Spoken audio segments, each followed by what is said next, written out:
अस्सलामुअलैकुम। Tasty bite में आज है आपके लिए नमकीन सेवइयों की बहुत ही शानदार किस्म की रेसिपी। आप इनको नमकीन सेवइयाँ भी कह सकते हैं या फिर सेवइयों का पुलाव भी कह सकते हैं।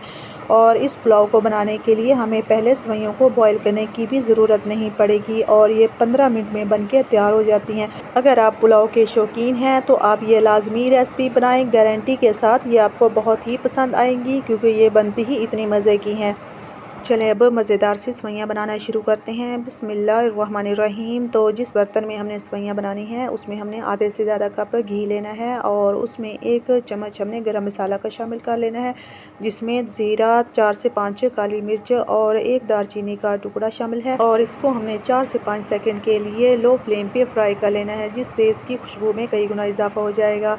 अब हमने एक नॉर्मल साइज़ का प्याज कटा हुआ इसमें शामिल कर देना है और इसको हमने थोड़ा सा फ्राई करना है और इसका हमने कलर बिल्कुल चेंज नहीं करना, बस इसको खुशबू आने तक ही फ्राई करना है। इसके साथ अगर आप चैनल पे नए हैं तो रिक्वेस्ट है कि चैनल को सब्सक्राइब कर दें और लाइक और कमेंट कर दें। और प्याज हमारे फ्राई हो चुके हैं और बहुत ही प्यारी सी खुशबू आ रही है। अब हमने इसमें शामिल करना है 1 टमाटर नॉर्मल कटा हुआ और 3 हरी मिर्चें इस तरह से लंबी कटी हुई शामिल करनी है, जो कि बहुत खूबसूरत लगती हैं। और इनको भी हमने चंद सेकंड्स के लिए फ्राई कर लेना है। इन सेवइयों में हम जो भी फ्रेश मसाले शामिल करेंगे उनको हमने थोड़ा थोड़ा सा फ्राई करना है, ज़्यादा नहीं करना, क्योंकि एक तो इनका टेस्ट अच्छा आता है और दूसरा ये देखने में भी बहुत खूबसूरत लगते हैं।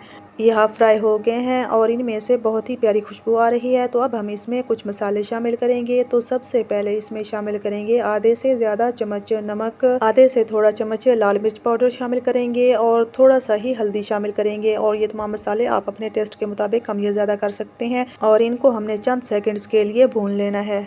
अब हमने इसमें शामिल करना है आलू, और आलू हमने एक ही दरमियाने साइज़ का लिया है और इस तरह से बारीक लंबाई में काट लिया है। इस तरह से ये आलू भी इसमें बहुत खूबसूरत लगेगा और इसको भी हमने इसमें हाफ फ्राई करना है।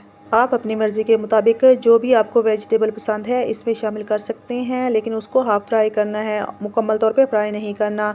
तो इनको हमने थोड़ा सा फ्राई कर लिया है। तो अब हम इसमें शामिल करेंगे धनिया पाउडर 1 चम्मच, क्योंकि हमने पहले शामिल नहीं किया था, और गरम मसाला हमने पहले शामिल कर लिया था। इसको हम अच्छी तरह से मिक्स कर लेंगे। इसको भूनने की ज़रूरत नहीं है, सिर्फ मिक्स करना है। अब हम इसमें शामिल करेंगे बंद गोभी। अगर आपको पसंद है तो शामिल कर लें, अगर नहीं तो आप स्किप कर सकते हैं। इससे सेवइयों में टेस्ट भी अच्छा आता है और ये देखने में भी खूबसूरत लगती हैं। तो इनको हमने थोड़ा सा फ्राई कर लिया है। अब हमने इसमें पानी शामिल करना है। तो पानी हमने इसमें इतना ही शामिल करना है कि हमारी सेवइयाँ अच्छे से डिप हो जाएं और पक जाएं। तो पहले हमने 1 कप से थोड़ा कम पानी शामिल किया था, तो सेवइयों के मुताबिक ये पानी कुछ कम लग रहा था, तो हमने थोड़ा सा और शामिल कर दिया। तो टोटल हमने तकरीबन 1 कप से ज़्यादा पानी इसमें शामिल किया है और सेवइयाँ तकरीबन हमने 150 ग्राम ली हैं। अब हमने इसमें बॉयल आने देना है और सेवइयों को हमने इस तरह से लंबा ही रखना है, यानी हमने इनको आधा आधा किया है। और इस तरह से हम जब इसमें बॉयल आ जाए तो इसमें हम सेवइयाँ शामिल कर देंगे। अब इसमें बॉयल आ चुका है तो अब हम इसमें सेवइयाँ शामिल कर देंगे और आहिस्ता से हमने इसमें रख देनी है और चम्मच की मदद से इसको आहिस्ता आहिस्ता जैसे ये नरम होती जाएंगी इनको डिप करते जाना है। तो इसमें हमने ज़्यादा चम्मच नहीं चलाना। जब ये नरम हो जाएंगी तो तब हमने इसको अच्छी तरह से मिक्स करना है ताकि ये टूटे ना। अब ये इसमें अच्छी तरह से डिप हो गई हैं। अब हम इनको अच्छी तरह से मिक्स कर लेंगे और इसको इतना पकाएंगे कि आधे से ज़्यादा पानी खुश्क हो जाए। तो इसमें पानी खुश्क हो चुका है और बिल्कुल थोड़ा सा पानी रह गया है। तो अब हम इनको दम पे लगा देंगे। तो फ्लेम हमने बिल्कुल लो कर दी है और 8 से 10 मिनट के लिए इसको दम दिया है और इसके बाद हमारी सेवइयाँ बहुत ही खिली खिली और मज़े की बनके तैयार हो गई हैं। आपने कमेंट में बताना है कि क्या आपने कभी नमकीन सेवइयाँ बनाई हैं, अगर बनाई हैं तो कैसी बनी हैं, अगर नहीं बनाई तो आपने अब बनानी है और अपना एक्सपीरियंस शेयर करना है। अगर पुलाव आपका फेवरेट है तो आप ये बनाएंगे तो ये भी आपकी फ़ेवरेट ही हो जाएंगी और आप इसको बार बार बनाने पे मजबूर हो जाएंगे। इसके साथ अगर आपने चैनल को सब्सक्राइब कर दिया है तो थैंक यू, अगर नहीं किया तो प्लीज़ जल्दी से कर दें। और उम्मीद है कि आपको रेसिपी पसंद आई होगी।